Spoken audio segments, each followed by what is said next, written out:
So hi everyone, this is Vikas Gupta and watching our channel morning batch. आज हम लोग लेके आए हैं बच्चों डेटाबेस लैंग्वेजेस। ठीक है, एसक्यूएल लैंग्वेज तो आप लोगों ने समझा ही होगा, structured query language. Structured query language क्या होता है कि आप डेटाबेस में जितने भी रिकॉर्ड्स हैं उससे जब एक पर्सन इंटरेक्ट करता है तो एक इंटरफेस की तरह काम करता है। स्ट्रक्चर्ड क्वेरी लैंग्वेज एक इंटरफेस की तरह। ठीक है, तो एसक्यूएल भी जो है आपका बहुत तरीके का होता है, जिसमें से हम लोग समझेंगे DDL, data definition language, DML, data manipulation language, DCL, TCL, ठीक है, डीक्यूएल। इन सबको समझेंगे आराम से, एक एक क्वेरी को लिख के, एक एक टेबल बना बना के, लाइव एग्जांपल के साथ। सो इसको एंड तक देखिए तो आपको मैक्सिमम बेनिफिट मिल सके। ठीक है, तो हम लोग चलिए स्टार्ट करते हैं कि एसक्यूएल के जो आपके लैंग्वेजेस हैं वो कितने प्रकार के होते हैं। तो पहला तो है डीडीएल। ठीक है, स्टार्ट करने पहले कि मैं बता दूं बच्चों को कि इसके पहले सारे मेरे वीडियो ऑडियो फेसओवर नहीं थे, मतलब मेरा ऑडियो आता था। अब ऑनवर्ड्स मेरा फेस भी आएगा वीडियो पे, तो इंटरेक्टिव बनाने के लिए बच्चों से। तो उसको जरूर देखिएगा, पिछली वीडियोस को भी, वो भी बहुत क्वालिटी कंटेंट है। और अभी से मेरा फेस ओवर वीडियोस रहेगा। ठीक है, so without any time wastage चलिए हम लोग स्टार्ट करते हैं। देखिए, डेटा डेफिनेशन लैंग्वेज, नाम से ही लग रहा है डीडीएल, डेटा डेफिनेशन लैंग्वेज। क्या इसका मतलब भाई? डिफाइन का मतलब क्या होता है? किसी चीज को परिभाषित करना, उसका मतलब क्या है, एक लाइन में बताना कि उसको क्या मतलब है। तो हम लोग यहाँ डेटा डेफिनेशन लैंग्वेज में क्या करेंगे कि पूरे के पूरे डेटाबेस को डिफाइन करेंगे।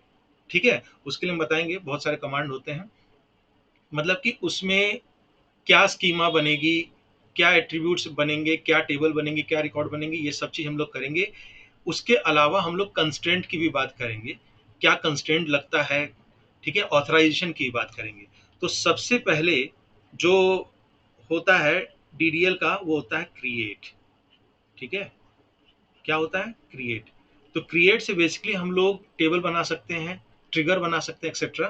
तो हम लोग बेसिकली यहाँ पर टेबल की बात करेंगे। ठीक है, तो अपना ये सब कमांड वगैरह होता है। जैसे कि मान लीजिए कि हम लोगों को एक रिक्वायरमेंट है, एम्प्लॉयज हैं, किसी कंपनी में एम्प्लॉयज हैं, उसका टेबल बनाना है। तो मान लीजिए हम लोगों ने एक टेबल का नाम रख लिया एम्प्लॉय या ईएमपी कुछ भी। तो हम लोग लिखते हैं क्रिएट, ठीक है, टेबल एम्प्लॉय, मान लिया रख लिया मैंने ईएमपी। ईएमपी देखिए, ये टेबल का नाम है। ठीक है, उसके बाद हम लोग क्या करते हैं, उसके अंदर जितने भी कॉलम होने वाले हैं, आने वाले हैं, उसको हम लोग डिफाइन कर देते हैं। तो मान लीजिए कि ई I D, E I D एक हम लोग डिफाइन करते हैं। ई आई डी क्या हो गया? आई डी, जो भी एम्प्लॉय की आईडी रहेगी, और उसके बगल में उसका डेटा टाइप। तो आईडी तो आपकी वैसी रहेगी 1 2 या 7 19, तो इसको इंटीजर हम लोगों ने डिफाइन कर दिया। ठीक है, उसके बाद हम लोगों ने मान लीजिए उसका नाम रख दिया, फर्स्ट नेम है एम्प्लॉय का, उसका नाम रख दिया एफ नेम, उस कॉलम का नाम रख दिया एफ नेम। ठीक है, और इसको जो है डेटा टाइप आपका ले लिया वार कैर। ठीक है, इसमें हम लोग कैरेक्टर कैरेक्टर एट्रीब्यूट करेंगे, मतलब स्ट्रिंग हम लोग पास करेंगे, कैरेक्टर पास करेंगे। और तीसरा कॉलम हम लोगों ने मान लीजिए बना दिया एल नेम, लास्ट नेम। ठीक है, इसको भी वार कैर से डिफाइन कर लिया 20 सपोज कर लीजिए। ठीक बच्चों, तो ये जो आपका एग्जीक्यूट करोगे आप क्वेरी, तो एक टेबल बन के आ जाएगी आपके सामने इस तरीके से, ई एम पी। ठीक है, और इसमें जो कॉलम बनेगा वो हो जाएगा ई आई डी, एफ नेम और एल नेम। दैट्स इट, इसके अलावा कुछ भी नहीं होगा, ना इसमें कोई रिकॉर्ड रहेगा, ना कुछ डेटा रहेगा। बस ये आपके सामने एक टेबल बन के आ जाएगा विथ नो रिकॉर्ड। ठीक है, अब देखिए, हमने बात की थी कंस्ट्रेंट की। कंस्ट्रेंट का मतलब क्या होता है? किसी भी तरीके का पाबंदी। जैसे आपने कोई पाबंदी लगा दी कि भैया ये काम नहीं हो सकता, तो टेबल में हम लोग क्या पाबंदी लगा सकते हैं? ऐसा क्या है जो हम लोग लगा सकते हैं? ठीक है, अब जैसे मान लीजिए यूजर है, अब वो एंट्री कर रहा है डेटा में, तो गलत एंट्री ना हो जाए इसलिए हम लोग कंस्ट्रेंट लगाते हैं। ठीक है, जैसे आपका डेटा कंस्ट्रेंट होता है, रेफरेंशियल कंस्ट्रेंट होता है। तो डेटा कंस्ट्रेंट कंस्ट्रेंट का ये मतलब होता है कि हम ऐसे नियम लगा दें बनाते समय कि गलती से भी अगर डेटा गलत एंटर हो गया तो वहीं पर वो डेटाबेस रिजेक्ट कर दे अपने लॉजिक से और आगे ना आने दे। जैसे फॉर एग्जांपल हम समझाते हैं। देखिए, ये आपने नोट कर लिया, एम्प्लॉय आईडी बच्चों मैंने दिया इंटीजर। अब मान लीजिए किसी ने डेटाबेस में एंट्री किया और उसने लिख दिया ABC, कैरेक्टर पास किया, स्ट्रिंग पास किया, तो तुरंत ये क्या करना चाहिए, डेटाबेस को नहीं लेना चाहिए, क्योंकि डेटाबेस के लॉजिक को बता दिया गया कि भैया EID इंटीजर है, इंटीजर ही लेना, और कोई डेटा स्ट्रक्चर मत लेना, ठीक है, डेटा टाइप मत लेना। तो उसने ABC कर दिया, तो तुरंत क्या करेगा वो नहीं बोलेगा अच्छा भाई ठीक है, इरेजर से मैं मिटा दूं, तो ये ABC वो तो नहीं लेगा। तो मैंने क्या कर दिया, एक पाबंदी लगा दी ना कि डेटा EID को 1 2 3 नंबर्स ही लेंगे और कुछ नहीं लेंगे। उसी तरीके से एफ नेम को भी मैंने वैर का डिफाइन कर दिया। एफ नेम को अगर गलती से भी आप 2 लिख देंगे, 37 लिख देंगे, डेटा बेस तुरंत उसको रिजेक्ट कर देगा, बोलेगा नहीं हमको तो कैरेक्टर चाहिए। क्लियर, ये इसका यूज होता है कंस्ट्रेंट का। ऑथराइजेशन की बात भी हम लोग करेंगे। ऑथराइजेशन का मतलब ये होता है कि किसको अथॉरिटी मिली है कि वो डेटाबेस के साथ क्या करे। फॉर एग्जांपल देखिए, लाइव एग्जांपल से मैं बताने जा रहा हूँ। आपके पास एटीएम पिन होगा, एटीएम कार्ड होगा, आप जाते होगे एटीएम मशीन में, कार्ड स्वाइप करते होगे, पैसा निकालते होगे और अपना बैलेंस चेक करते होगे। बैलेंस चेक करते हो, बैलेंस चेक करने का मतलब ही कि आप डेटाबेस से क्या कर रहे हो, रीड ऑपरेशन परफॉर्म कर रहे हो, कुछ नहीं कर रहे हो, केवल रीड ऑपरेशन परफॉर्म कर रहे हो। अब आपको गलती से भी अथॉरिटी नहीं दी जाए तो आप क्या करोगे, मान लीजिए आपके अकाउंट में 4000 है और अथॉरिटी या कंस्ट्रेंट दबाव नहीं दिया गया, कोई पाबंदी नहीं दी गई, अब आप क्या करोगे, धीरे से इसको 40,000 या 4 लाख कर लोगे, तब तो देश बैठ जाएगा, गवर्नमेंट। ठीक है, तो इसीलिए अथॉरिटी दी जाती है। जैसे यूजर को अथॉरिटी दी जाए कि भैया तुम डेटाबेस में जाओ, अपने बैंक में जाओ, एटीएम में जाओ, तो केवल रीड करो कितना अकाउंट है तुम्हारे पास, उसके साथ छेड़खानी नहीं करनी है, उसको अपडेट नहीं करना है, उसको डिलीट नहीं करना। ये अपडेट डिलीट का काम जो बैंक में जो ऑपरेटर बैठे हुए हैं टेक्निकल, उनका काम, आपका काम नहीं है। तो ये अथॉरिटी दी जाती है। ठीक है, तो और भी सब टॉपिक आता रहेगा तो हम लोग बात करते रहेंगे। क्लियर, तो ये बात हो गई, पहला तो हो गया क्रिएट, एक टेबल क्रिएट हो गया। दूसरा जो हम लोग करते हैं वो है ऑल्टर। ऑल्टर नाम से ही लग रहा है, ऑल्टर मतलब क्या हो गया, ऑल्टर मतलब हो गया चेंज करना। ठीक है, मान लिया आपने टेबल बना दी, आपको लगी नहीं यार ये गलती हो गई, ये कॉलम ऐड करना है, ये कॉलम डिलीट करना है, तो आप यहाँ पर वो कर सकते हो। तो हम लोग ईएमपी टेबल को ऑल्टर करना चाहते हैं, चलिए ऑल्टर टेबल, टेबल जरूर लिखिएगा, ईएमपी, ईएमपी। अब मैं चाहता हूँ, रिक्वायरमेंट आई कि नहीं ईएमपी नाम मत रखिए, इसका नाम एम्प्लॉय रखिए, टेबल का नाम बदल के एम्प्लॉय रखिए। तो अब आप ये थोड़ी करोगे कि पूरे टेबल को डिलीट कर दोगे, यहीं से आप परफॉर्म कर दोगे। तो अल्टर टेबल ईएमपी, ठीक है, rename to, rename to, rename मतलब फिर से नाम बदल दिया। तो ईएमपी का नाम एम्प्लॉय करना चाहते हैं तो आप क्या कर दो, रीनेम कर दो भैया, इसको लिख दो एम्प्लॉई। ठीक है, एम्प्लॉय। तो अब आपका जो ये वाला जो टेबल है, ये वाला ईएमपी, वो आपका बन जाएगा एम्प्लॉई, और कोई छिड़कानी नहीं होगी। ईआईडी भी रहेगा, फर्स्ट नेम भी रहेगा, लास्ट नेम भी रहेगा, उसके लिए आपको टेंशन लेने की जरूरत नहीं है। ठीक है, ये काम होता है अल्टर का। तीसरा कमांड हम लोग पढ़ते हैं ड्रॉप और ट्रंकेट। ठीक है, तीसरा होता है ड्रॉप और ट्रंकेट। ड्रॉप और ट्रंकेट में बच्चों को बहुत कंफ्यूजन होता है, मैं आराम से इसको लाइव एग्जांपल से बता के बताऊंगा कि ये क्या होता है, दोनों दोनों में डिफरेंस। ठीक है, देखिए ड्रॉप का मतलब होता है कि वो टेबल ही ड्रॉप हो गया, मतलब वो टेबल चला गया, उसके अंदर के सारे रिकॉर्ड चले गए, सारा डेटा डिलीट हो गया, ये हो गया ड्रॉप का मतलब।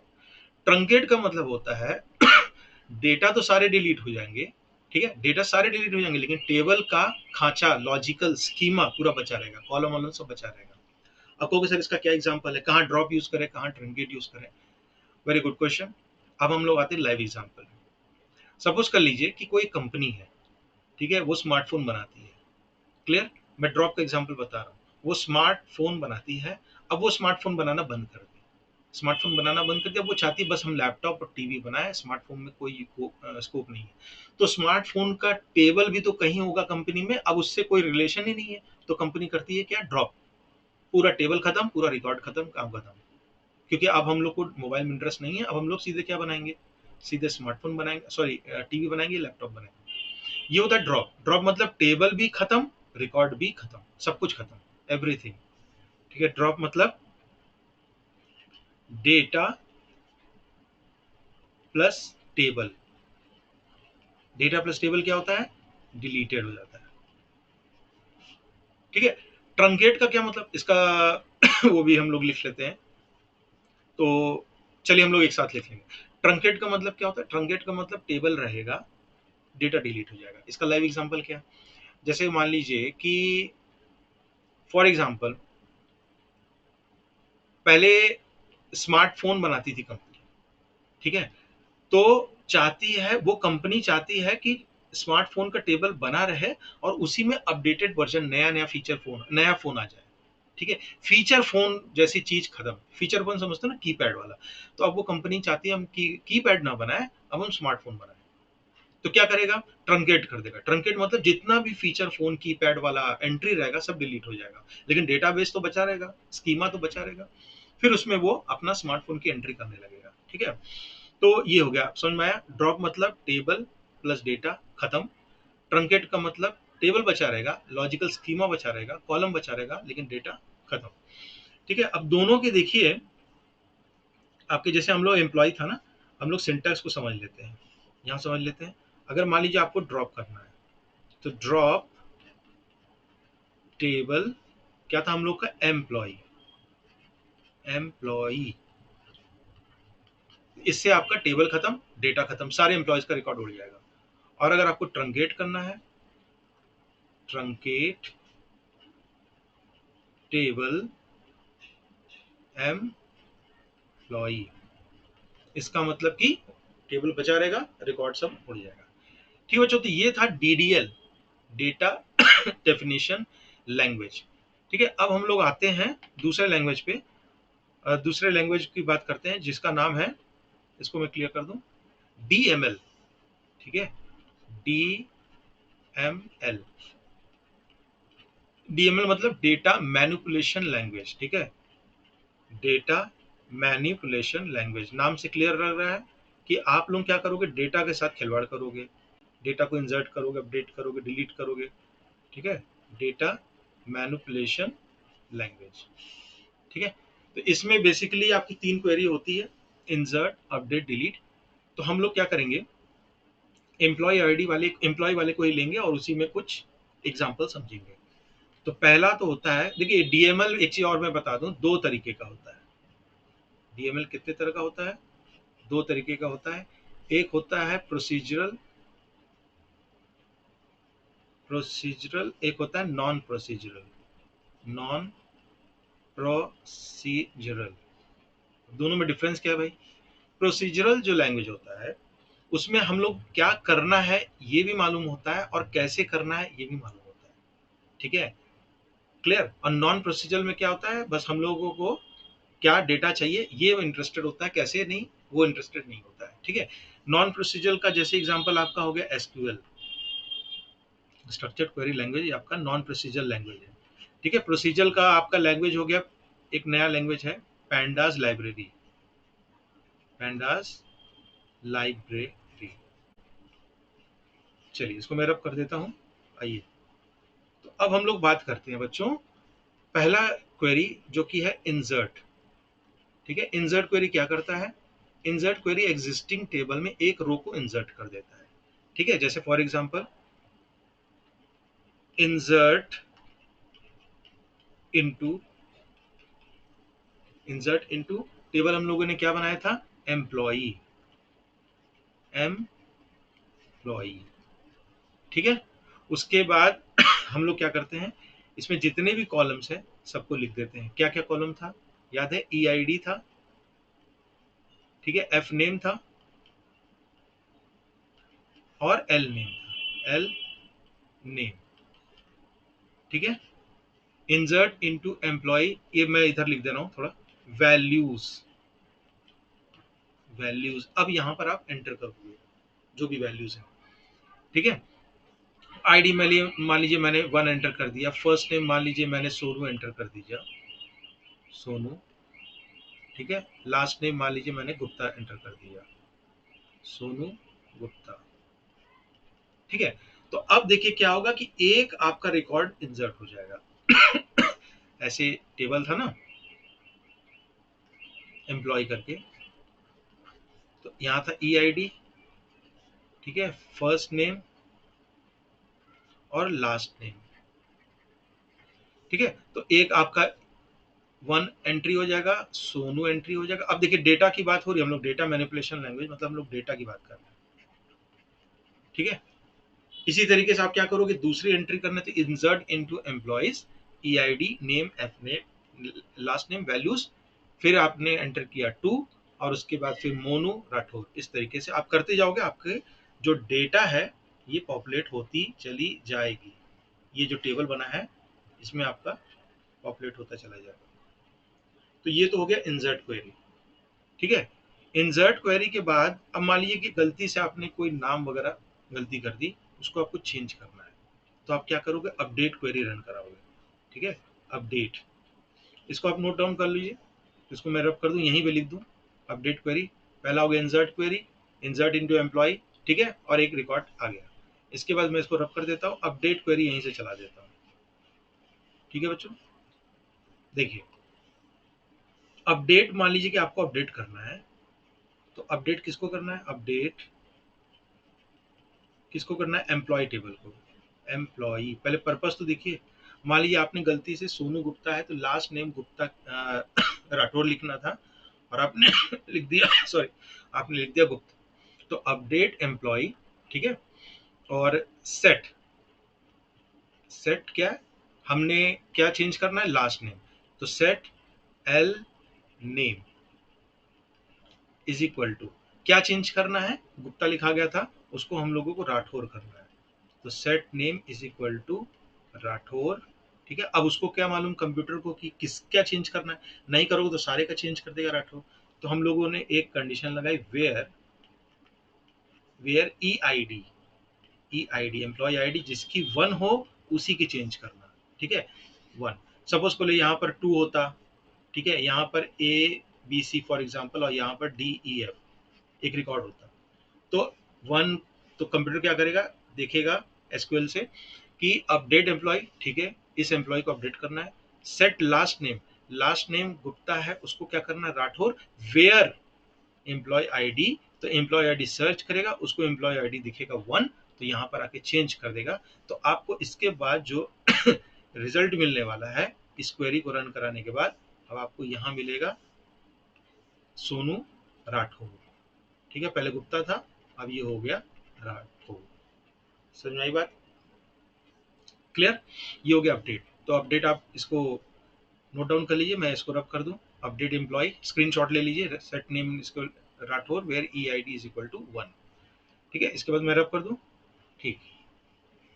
तो इसके बाद हम लोग डीएमएल का तीसरा पढ़ेंगे, वो है डिलीट।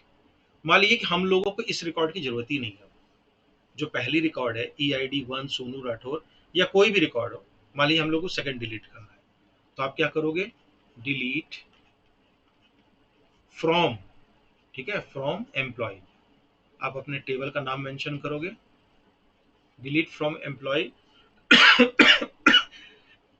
डिलीट कर दो तो सारा रिकॉर्ड डिलीट हो जाएगा। तो आपको फिर कंडीशन देना, डिलीट फ्रॉम एम्प्लॉय वेयर, ये आपका पूरा का पूरा एक रो डिलीट कर देगा। तो delete from employ where E I D is equal to one. ठीक है, जैसे ही आप करोगे ये वाला, तो क्या करेगा, कंप्यूटर सर्च करेगा कि ई आई डी वन कहाँ है, भैया यहाँ पर है। ठीक है, और देखेगा एम्प्लॉय से सर्च डिलीट करना है, इस एम्प्लॉय से डिलीट करना है। अब वो एम्प्लॉय आईडी वन सर्च कर लिया और इस पूरे रिकॉर्ड को खत्म कर देगा ऐसे। तो आपके पास एम्प्लॉय टेबल में क्या बचेगा, केवल और केवल ये वाला रिकॉर्ड बचेगा, ये वाला। ठीक है, बात नहीं, चलिए इसी को रहने दीजिए, मैं यहीं लिख दे रहा हूँ, इसको आप नोट डाउन कर लीजिए, डेटा मैनिपुलेशन लैंग्वेज। अब हम लोग पढ़ेंगे क्या, डेटा क्वेरी लैंग्वेज। ठीक है, नाम से लग रहा है क्वेरी, क्वेरी का मतलब आप रीड ऑपरेशन परफॉर्म करो, डेटा क्वेरी लैंग्वेज, डेटा